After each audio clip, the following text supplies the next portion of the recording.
questions are being raised about whether the Trump campaign put lives at risk by going ahead with a fundraising event in New Jersey last night after they were aware a close aide to the president had tested positive for COVID-19.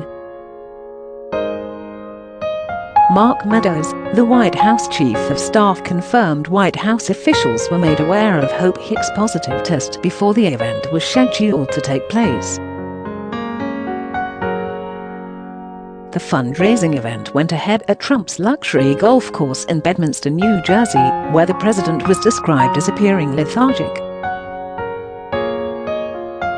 But the New Jersey fundraiser was only the last in a string of events that both President Trump and Hope Hicks have attended, and the president's staff have been criticized for failing to wear masks at many of the events.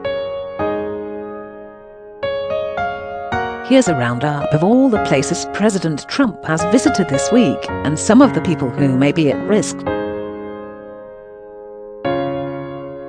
Saturday, 26 September, the president held an Oval Office greeting with evangelical leaders.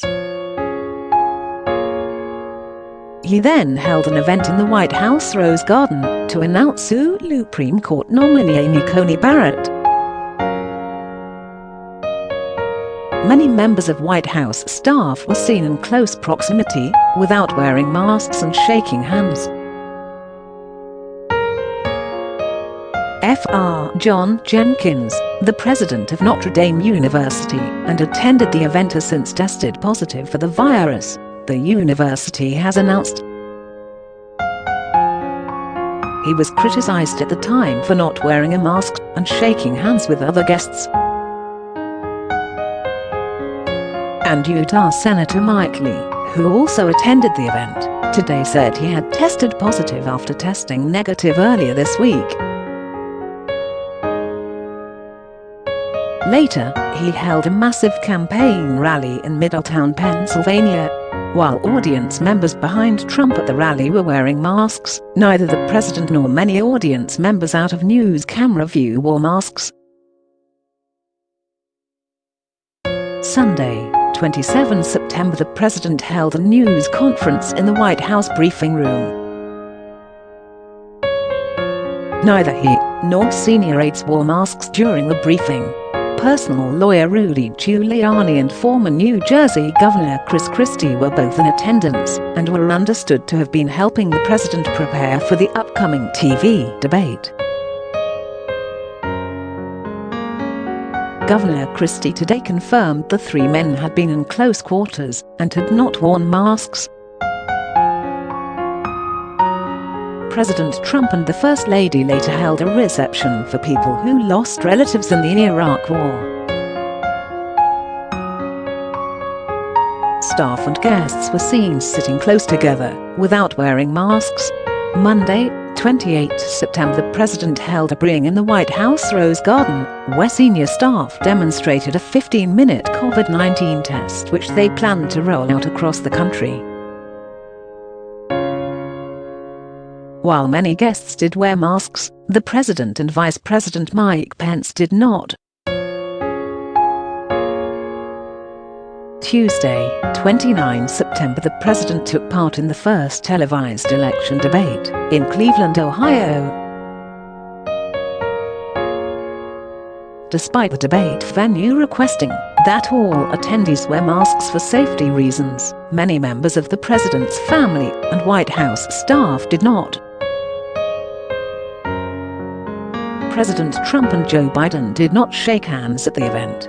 But the president, who spent much of the debate shouting towards his opponent, mocked Mr. Biden for wearing a mask more often than he does.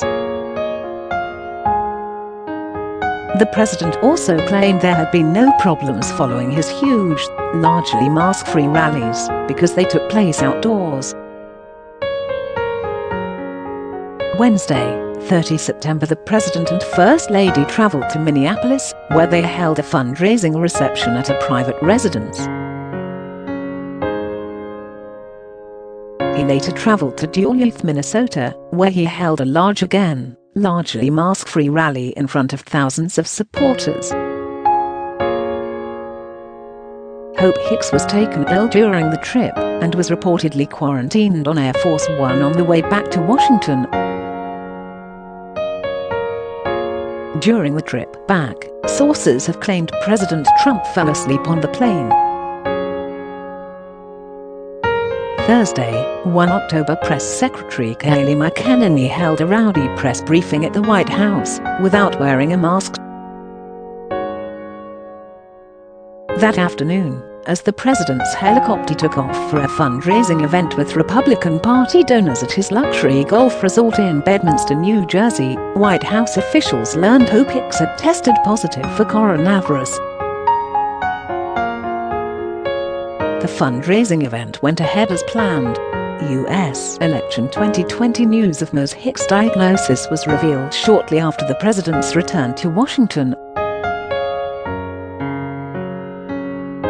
Late that night, the president called in to give an interview to Fox News' Sean Hannity, where he confirmed Ms. Hicks' diagnosis and that he had taken a test. The White House confirmed the president's positive test in the early hours of Friday morning. A planned campaign rally in Orlando, Florida has been cancelled.